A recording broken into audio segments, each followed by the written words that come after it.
Okay, I want to start with a story which you guys probably have heard before. I'm sure you've heard the story in some way, shape, or form, and it goes like this. The story is told about a rabbi by the name of Rebbi Akiva. You've heard of Rebbi Akiva before? You hope so? You guys, has anyone not heard of him before? Never heard of him before? Rebbi Akiva, you might notice in a minute. Rebbi Akiva was one of the greatest sages that we ever had. One of the greatest sages that ever lived. And the story goes with Rebbi Akiva that until the age of 40 years old, he didn't learn a word of Torah. Didn't learn Torah until the age of 40 years old. Got that? Not only did he not learn Torah, he was actually against the idea of Torah. Not just against the idea of Torah, he hated Torah. Now in particular, it doesn't mention necessarily Torah, but it says he hated Talmidei Chachamim. You know what that means, a Talmud Chacham? Have you heard that before? A Talmud Chacham loosely translates as like a great sage, like the sages, right? The sages. The word itself, Talmid, means a student. Chacham means a wise person, a wise student. Even our greatest sages are called students, right? Because the idea is that we're always learning. We're always growing. We're always getting. It doesn't make a difference where you are in your life. There's always what to learn. So Rebbi Akiva says the Talmud, he hated Talmidei Chachamim. You know how much he hated them? He hated them so much he wanted to bite them. That's what the Talmud says in Psachim, page 26. What'd you say?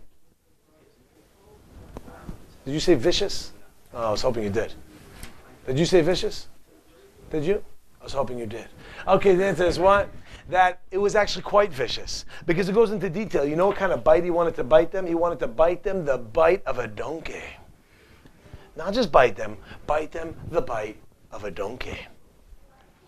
And the question is, what in the world is going on here, right? Number one, when do you ever hear a description of someone saying, dude, I hate you so much, I want to bite you, right? Even that. Maybe you hear other people say it, like, I hate you, and the guy goes, bite me. Yeah, maybe that's where the expression comes from, right?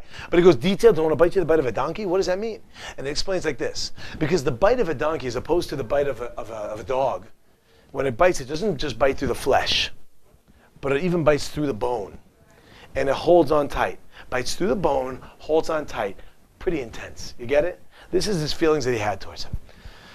Okay, there's a lot of things we can learn from this. I'm not going to tell you everything, but there's a thing I want to focus on is that then what happens is one day he's walking down the road. And he's walking down the road and he sees that there's a little stream. And on the side of the stream there's a rock.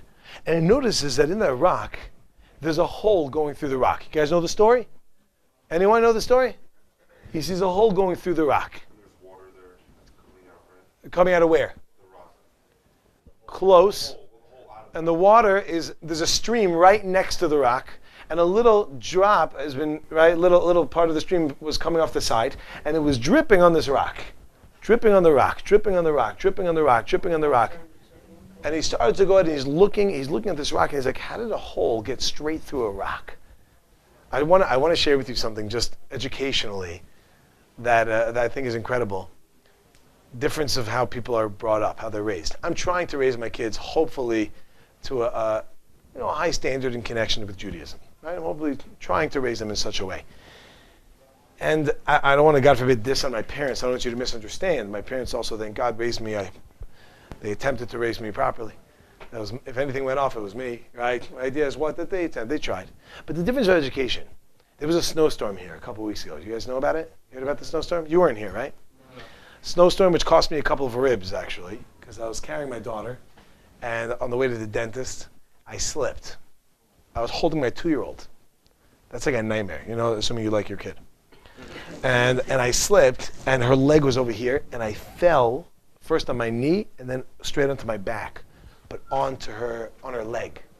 The 2-year-old's right on her leg. Now, when that happened, I was like, oh no, right? 200 pounds of muscle. You know what I'm saying? And then another 200 pounds of fat on that. That just fell on my daughter's leg. I'm like, oh no, she starts screaming. But forget her, God forbid, but I'm saying, I was like, like straight out, I would say it's like straight out of the movies, but it's also straight out of real life, Someone falls and like, this Hasidic kid comes over, he's like, I'm like, my wife. He's like, Vos. I was like, forget it. Just help me up, and he helps me. I'm thinking my daughter's leg was straight. It wasn't bent at all, so nothing. She was fine. She was walking. But she broke like 3 or 4 of my ribs right over here, which says it still kills. This is only a couple weeks ago. Now, there's nothing really to do for broken ribs, but not break them again. Yeah? So the idea is that there was a snowstorm. And outside my house, there was leading up to my steps, the snow had piled up, right? And I even went on my roof because I was scared it was going to, I don't want it to collapse. People's roofs were getting ruined. So I went on my roof and I was throwing snow off the roof. And then I jumped. It was awesome. I jumped off the roof. I missed, whatever, but I jumped. I actually made it this time. But there was this massive pile of snow. I come home one day, a couple of days after the snowstorm, and there's snow everywhere because Israel's not exactly equipped for snow. Yeah, we're the most technologically advanced country in the world. I mean, not the most, but very technologically advanced. So much stuff comes out of Israel, but they cannot deal with any elements, right? So it means water, forget about it. Rain, snow, you just can't handle it. It was for weeks, literally this past week, 2 days ago, they removed the fallen trees from 3 weeks ago, yeah? So, in certain areas. Outside of my house, as the snow was melting, I was walking up one day to my steps and I saw right in front of my door that there was a hole going through the snow. Like there was walking up and everything was snow, but there was one hole about this wide, the radius like this, and it wasn't perfect, it was a couple of holes around each other. And I was like, oh, my kids probably, it went down 2 feet, and the kids probably stabbed something in it. But then I noticed that on my roof there was some snow and it was melting. So there was a drip of water that was just dripping after drip, after drip, after drip. And it made a hole in the water, in the snow. So I called my kids. I said, hey kids, look at this. Look at the snow. So my oldest says, what? I said, look at the, you see there's a hole here. So she goes, yeah. I'm like, well, what is that like? She goes, like Rebbi Akiva. What would we say, yeah? We grew up with hey, look, that guy's getting mugged, right?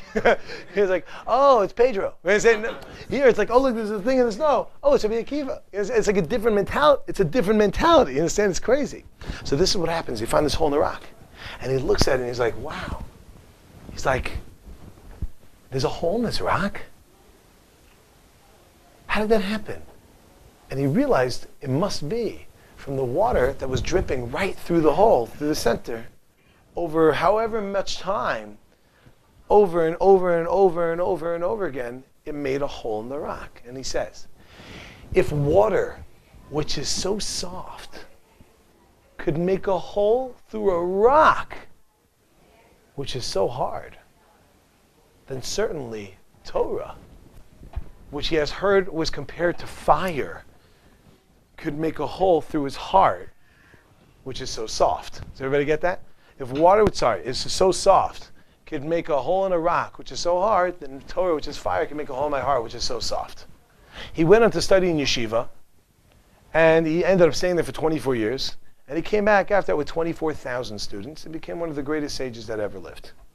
So great that even Moshe Rabbeinu, Moses, who lives way before him, God brought him into the future to see him.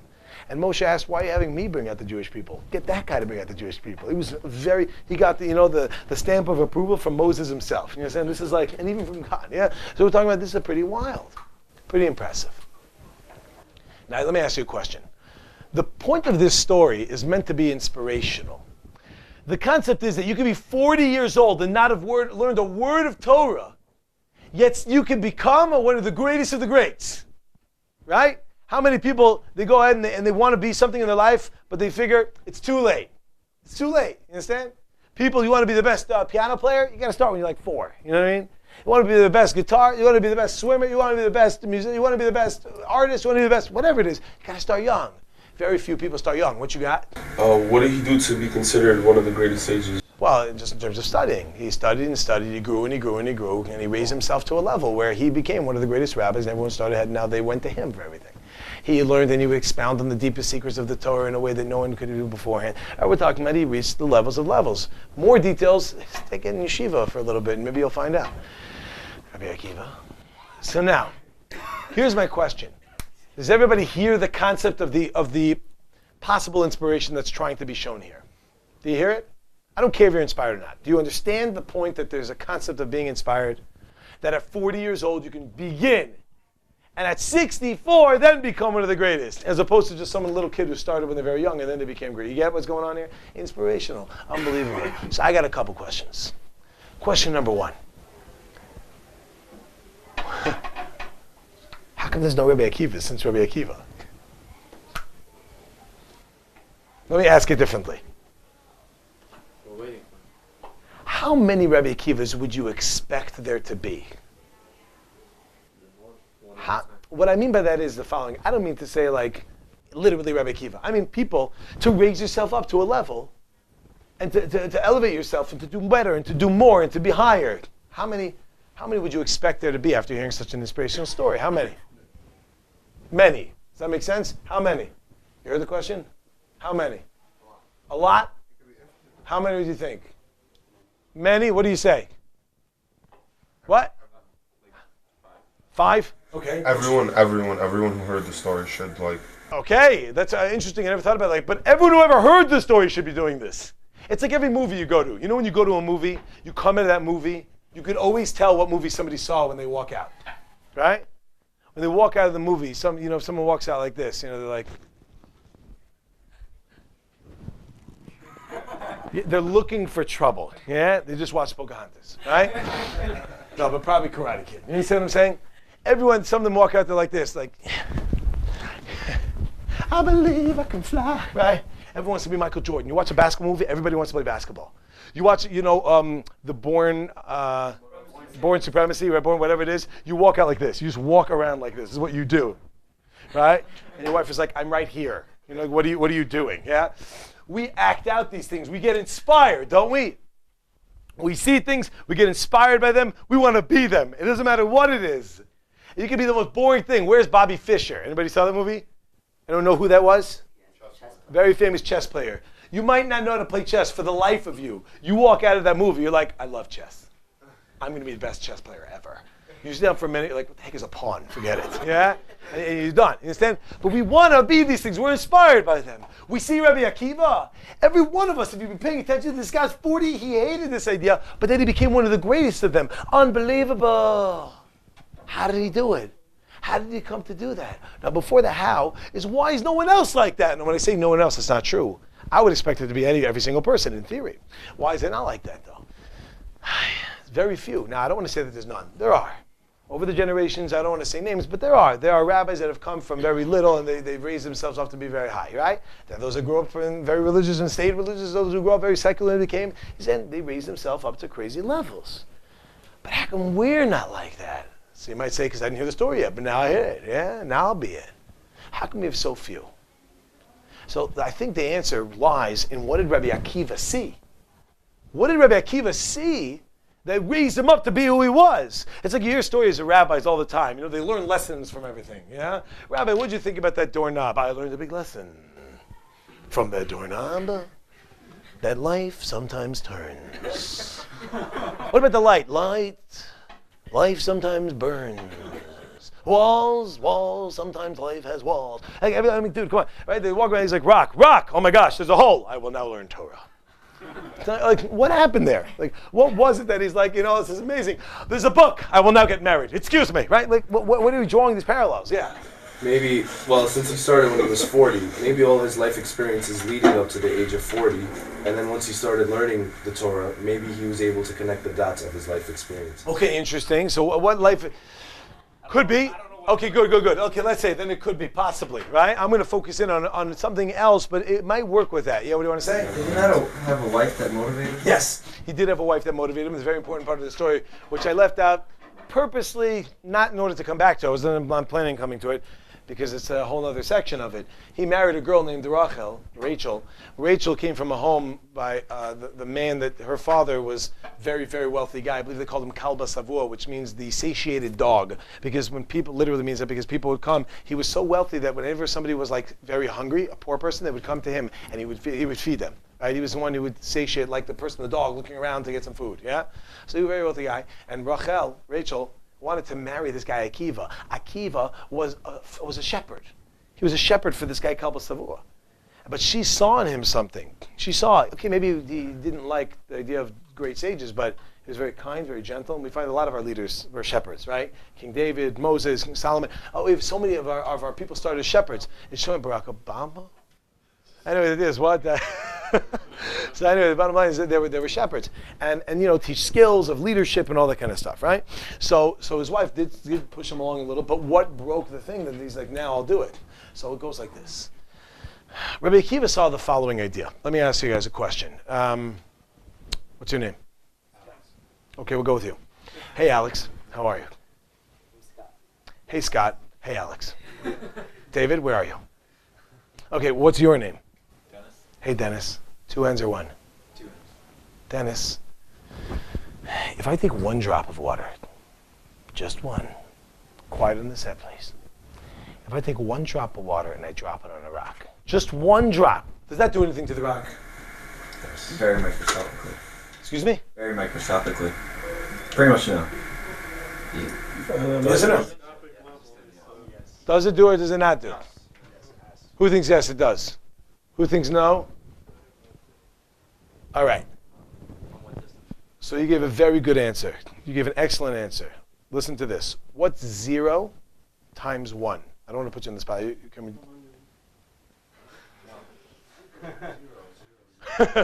Exactly. Someone by the coattail? What's going on here? Yeah. What's 1 times 0? 0. What's 10 times 0? What's 100 times 0? What's a billion times 14? I'm just kidding. What's a billion times? It's hard. 14 billion. What's a billion times 0? 0. What's your name? Dan. Dennis said it does something microscopically. If 1 drop does 0, then what does a billion drops do? 0. If a billion drops does something, that means that 1 drop did something. That 1 drop was microscopic, but it did something. What did Rebbi Akiva see? He saw the following. I'm already 40 years old. You understand? I lost my chance. It's over. I can't do it. But then what did he do? What's out? So what happens? Then he saw that there was drops of water going through, and he saw that the rock, there was a hole through the rock, and he said the following idea. He said, wow, look at that. He said, I was thinking I'm 40 years old. How am I going to be able to learn so much at this stage? But then I realized, hey, you know what? It did it what? 1 drop. 1 drop. 1 drop. I could do the same thing. I'll learn 1 drop. 1 drop. 1 drop. And over time, what happens? I'll build up, and all of a sudden, I'll be able to make a hole through that rock. You see, what happens to us is why there's so few Rebbi Akivas is because how many of us actually believe that we can do something? How many actually believe that we can do something? Yeah, I want to tell you something. I heard a story last night. I heard a story last night from someone named Rabbi Wallerstein. It could be that other people say it also. You guys know who that is, Rabbi Wallerstein? I heard the following story. I don't remember where I heard it before. It could be somewhere else, but an amazing story. Forgive me if I get the details wrong. But there was a fellow who was accused. Apparently they tell the story in law school. There was a fellow that was accused of murder, of murdering a girl, 17-year-old girl. And this guy, you know, he's a wealthy businessman. He had everything going for him. He was going to go all the way. He wanted to become president of the United States of America. And it's not going to look good in his resume. Yeah, then he murdered a 17-year-old. So what happens? He goes, gets the best lawyer money can buy. $5 million a pop. Understand? $5 million before it even starts, a retainer, right? He gives $5 million to this lawyer. You can't wait. He said he's got to get it clean. They put him up against him, the prosecution, you know, like a raffle comes out of lottery, the DA, this new prosecutor, he's 23 years old, he's fresh out of law school. It's a joke. It's in the bag. You understand? This guy is going to win, the DA is going to, right? The prosecutor is going to lose, for sure. So the guy's experience, he's never lost a case. So what do? They start the trial. When they start the trial, the prosecution gets up and starts saying, a woman who was standing outside at the time of the murder, supposedly, and says, tell me, where were you? She says, I was standing outside of the room. Says, then what happened? Because then I heard a big scream. Goes, then what happened? And then at 3 o'clock, I saw him walk out. No one else. So he's like, prosecution, you know, rest their case, you know, for now, your turn, go get him. So the defense gets up and said, what time did you say it was? So she goes, 3 o'clock. Really? How'd you know it's 3 o'clock? I have a watch. Oh, really? You have a watch? And did you look at the watch? Because, yeah, I looked at the watch. Oh, you looked at your watch? Yeah, what kind of watch? A Timex. Oh, a Timex watch, was it? A Timex watch. And you looked at your watch at 3 o'clock? She goes, yeah. And everyone's like, where's this guy going with this, yeah? And he goes, maybe it was 3:02? She goes, no. Well, do you ever set your watch fast or slow? You want to get someplace, whatever it is? And she's like, no, I think it was 3 o'clock. I looked at my watch at 3 o'clock. And he's like, okay. And he sits. The prosecution gets up and starts rifling off again, like a whole round of like killing this guy, the supposed murderer, right? And the defense gets up again and he's like, what were you wearing that day?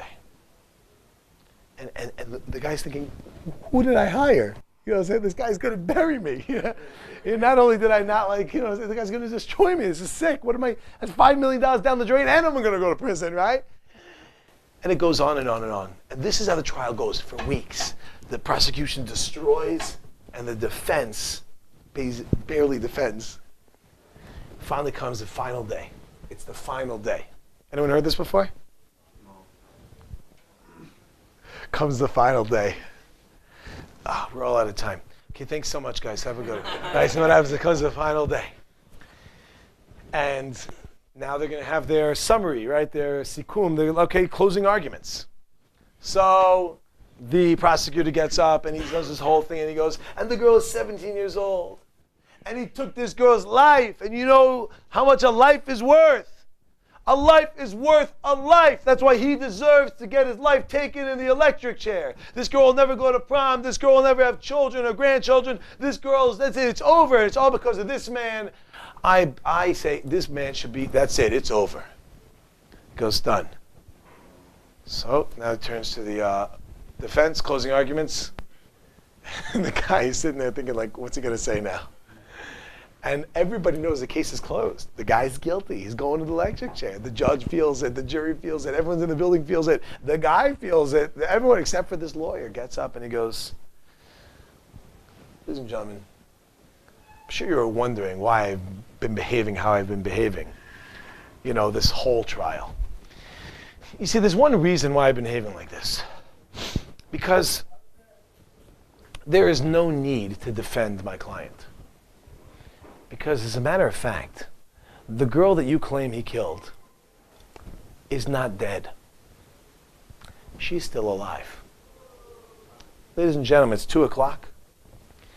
At 3 o'clock, she's going to be walking through the back door. She's on her way here.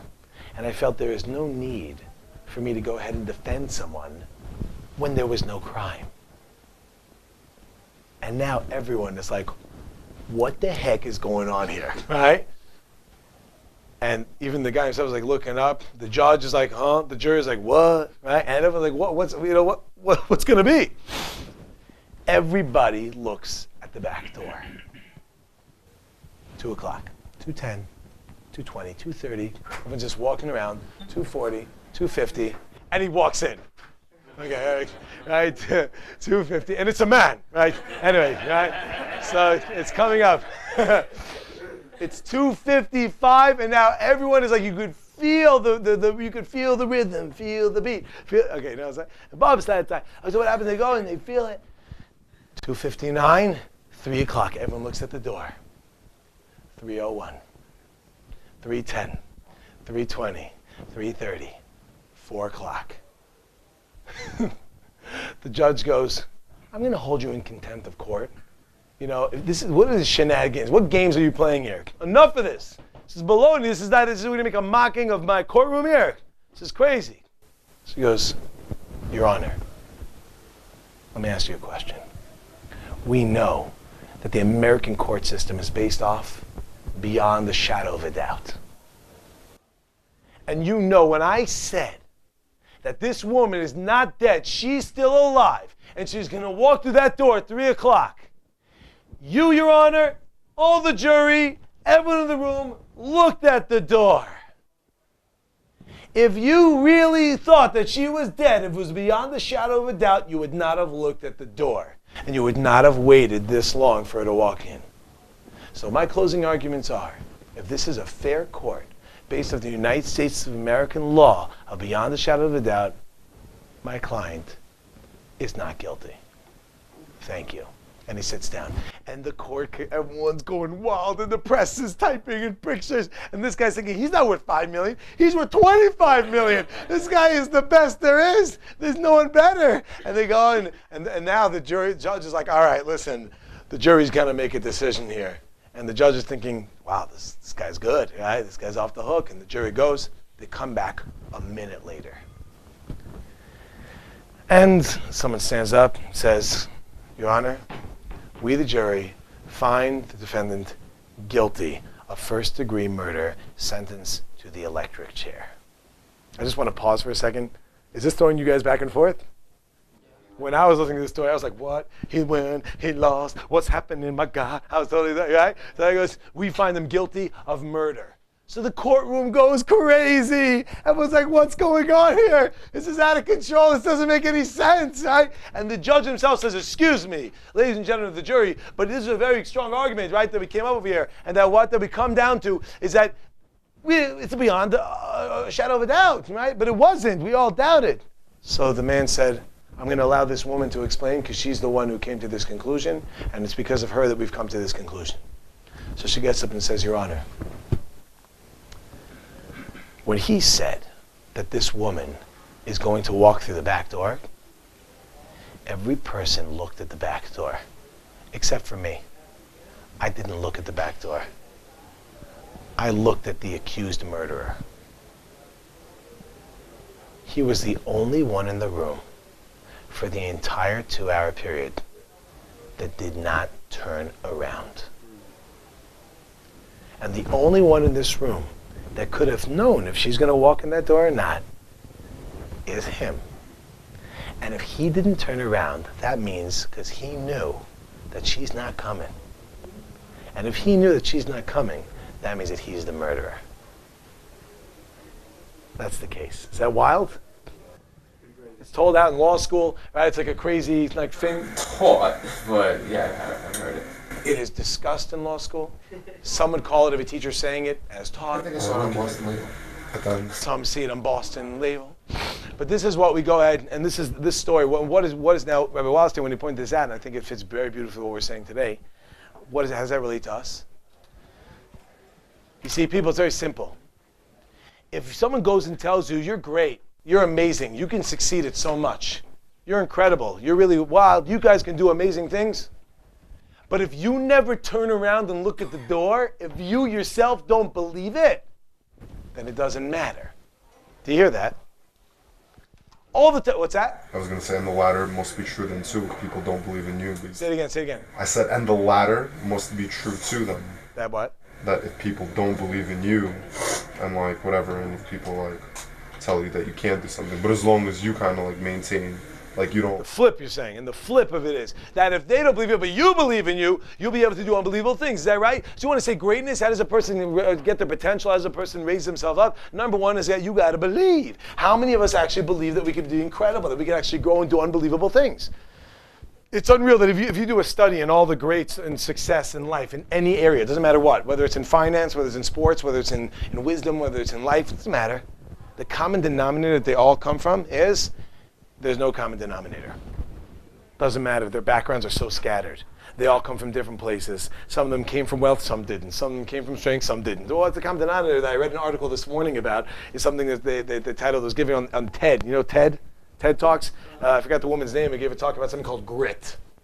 She taught us like grit. The grit is like that will, that push, that whatever. That if you go and you believe that you're giving it your all, right? But the bottom line is that if you don't even believe it in the first place, there's no way you're going to get it. So why is it that people don't go ahead? Why is it that people are not able to go and raise to the highest of levels and reach the highest that they're able to get? Answer is not because of the fact that they don't want to necessarily, that's going to be next, but because they don't actually believe they can. If you don't believe you can do something, forget about it. You're done. If you believe you can do something, you'll be able to do unbelievable things. This is like we find in Chazal. The sages tell us, I believe because I will speak. I believe because I will speak. When a person goes and says something, they come to believe it. If you say you can do something, you'll be able to do unbelievable things. If you say you can't do something, you're going to shut yourself down. That's why one of the famous person by the name of Ford, you heard of him before? Henry Ford, he said that what? Whether you say you can or you say you cannot, it doesn't matter. You're right. If you say you can, you'll be able to. If you say you can't, you shut yourself down. This is based off the pasuk. Ish lefima alolo. A person who goes after his talk is based off the idea in Tehillim, like we says, Hamanti ki yadaber. I believe because I speak. Therefore, start to think about it. People, can you do something? Let me tell you something. There was someone by the name of Frank Abagnale Jr. Anybody heard of him before? Catch me if you can. Frank Abagnale, unbelievably inspiring person. Right? What does he do? You know, it's like my father always said, if you have nothing to say it with confidence. Yeah, and then people start to believe you. You walk and you say it with power. Even if you know it's wrong, you'll still be like, really? Right? You're like, I thought that it, right? But if someone says that, bam! Right? If you come in, I say 70% of people in Africa prefer vanilla over chocolate. It's a normal, 70%. If I come in and say, I think that maybe perhaps I've once heard that it could be that 7%, I think maybe, go ahead and they like that, maybe, I'm not sure. Then they're like, okay, thanks, buddy, right? Get out, yeah? But if you walk in and say, what does he do when he walked in that day? Remember the first thing he does, at least in the movie? I don't think it's right. He walks in and he's like this.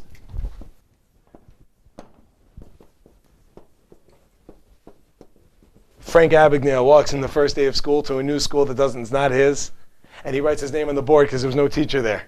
He pretended like he was a teacher. And everyone's like, oh. And it was French. The guy didn't speak a word of French. He didn't have to, though, because he goes, you, page 42, start reading. Yeah? Everyone's like, oh, it's the teacher. Someone walks in, and another teacher, a sub, he's like, it's okay, Steve, I dealt with it. And the guy's like, what? He's like, I took care of it. He's like, Steve? Right? And he like walks out, yeah? But he goes out, he went on to become a pilot. He wanted to become a lawyer, a doctor. What else? Well, I think it was in total 8 or 9 professions that he became a banker, right? Just because of the fact that he thought that he can. That's it. We can do unbelievable things. The question, though, is as follows. Now we get to the next level. Everybody's with me so far? Number 1, Rebbi Akiva. Why is it Rebbi Akiva was able to do it and we're not able to do it? Because number 1 is we get overwhelmed. There's so much I can do it. One thing at a time. One thing, one drop at a time. Think about I even able to do it. The answer is, yeah, you're able to do one thing at a time. That's number 2. Okay, but now it gets deeper. And the question, really, ultimately, the end of everything I'm going to tell you is the bottom line difference between truth and lying. It's between truth and lies. It's truth and lies. That's the end. We're going to get to it soon. Many times in our life, we want things. We say that we want things. We claim that we want things, right? We say we want to be rich. We want to be a good athlete. We want to be good at academics. We want to be, whatever it is, right? When we say that. Question is it really true? And that's the difference between do you want it or Ricky Martin style. Do you really want it? The difference between want and really want essentially is your life. The difference between want and really want is your life. This is scary. But if you think about it for a moment, you'll realize what you really want out of life, you have. What you really want, you have. What you really want, you have. Who's my cost-benefit analysis guy? Was that you? Who's cost-benefit analysis, right? Right? Remember cost-benefit analysis? The idea is what? Is that you want to be successful, right? But you also want to sleep, right? Yes. Which one do you want more? The answer is whichever you do. Do you get that? You act on that which you really want the most. So if you say, I want to be rich, baloney, you want to be rich. In theory you want, but you don't really want it. What you really want is to be lazy and sleep and nothing. I want to be connected to God, let's say, if we educated you enough, right? The answer is, you don't want to be connected to God. You want it. You want it. You don't really want it. You want it, you don't really want it. It all comes down to truth and lies. Everything comes down to truth and lies. And I'll tell you the following story to bring this out. I wish I had more time with you because I could change your life. Even for the better. Here's a story that I saw on YouTube. You can check it out yourself. If you really want to know, you come back to me, I'll send you who it was. It was an amazing speech that I saw. And you maybe saw this on CSI. I'm kidding, you used the other show before. Okay, so now it goes like this, yeah? In medical school, I mean, they teach this. Yeah? The following idea. There was a story about a guy, very wealthy, rich man. And the rich man, someone came up to him and says, yo man, I want to be like you. I want to be rich like you. He goes, you want to be rich like me? He goes, yeah, I want to be rich like you. He's like, yeah, you want to be rich like me? He goes, yeah, we're going to keep doing this. He goes, yeah, we're going to keep this. You want to be? Yeah. He goes, yeah. He goes, okay. Want to be rich like me? Meet me tomorrow morning, 4 a.m. on the beach. You heard this one? 4 a.m. on the beach. So he goes, great. So they go ahead, and he gets there 4 a.m. He's there at 3:59. He's wearing a suit. Mistake. He's wearing a suit. He comes out to the beach. He's like, I'm here. The rich guy's already there. He's like, you want to be rich? He goes, yeah. He goes, all right. Go into the ocean. He's like, what the heck, man? I'm wearing a suit. Yeah? He goes, go in the ocean. He goes, the suit. You want to be rich? Yeah. Go in the ocean. He's like, all right. He starts walking to the ocean. Gets up to his knees, yeah? And he's like, what the heck is this, right? He's like, dude, what now? He's like, keep going. He's like, keep going? He's like, keep going. Gets up to his waist. He's like, what are you doing, man? He's like, I didn't say I want to learn how to swim. I said, I want to be rich. He goes, keep going, fool. Right? So he keeps going. And it gets up to his chest, gets up to his neck. Otherwise I would say it gets up to here, and then up to here, and then up to here. and then it goes down because of a wave, but then it goes back up, right? And it goes up to his neck, and he's like, what are you doing, man? And the rich guy comes in right next to him. He goes, I told you. He's right up in the water with him. He's up to his neck. Do you want to be rich? He goes, yeah. He goes, then keep walking. He keeps going. He gets to his mouth. He's like, well, now go. And he walks more, and he gets up to his nose above his head, and he's underneath. The rich guy grabs him and pushes him deeper under. And the guy's like, right?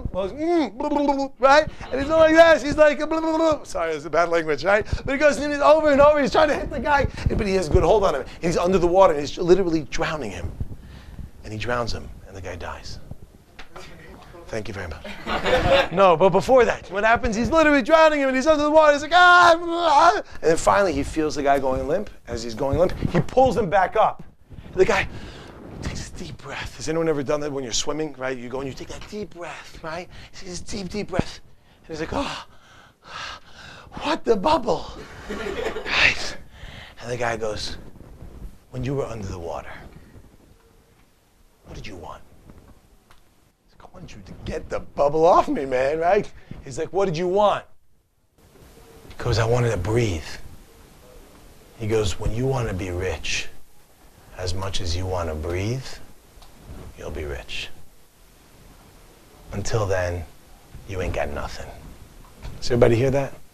How badly do you, please don't try this at home, right? You're like, Mom, I want to be rich, I'm going swimming, right? No, the idea is what? Is that people, do you really want it? Now, how do we get from a state of want to really want? That's where we need to get clarity. That goes back to yesterday's. We got to get our knowledge. When you get knowledge on what is the ultimate in life, when you really get clarity on it, then you're really going to want it. Before then, it's like, yeah, that's nice. Judaism is nice. You know what I mean? I'll have gefilte fish. You know what I'm saying? I'll go on Yom Kippur. I'll send a little money to tzedakah. You know what I'm saying? I'll wear one of these things. You know, I'll walk into synagogue. Hello, everyone. You know, Kag Sameach. You know what I'm saying? How's everybody doing?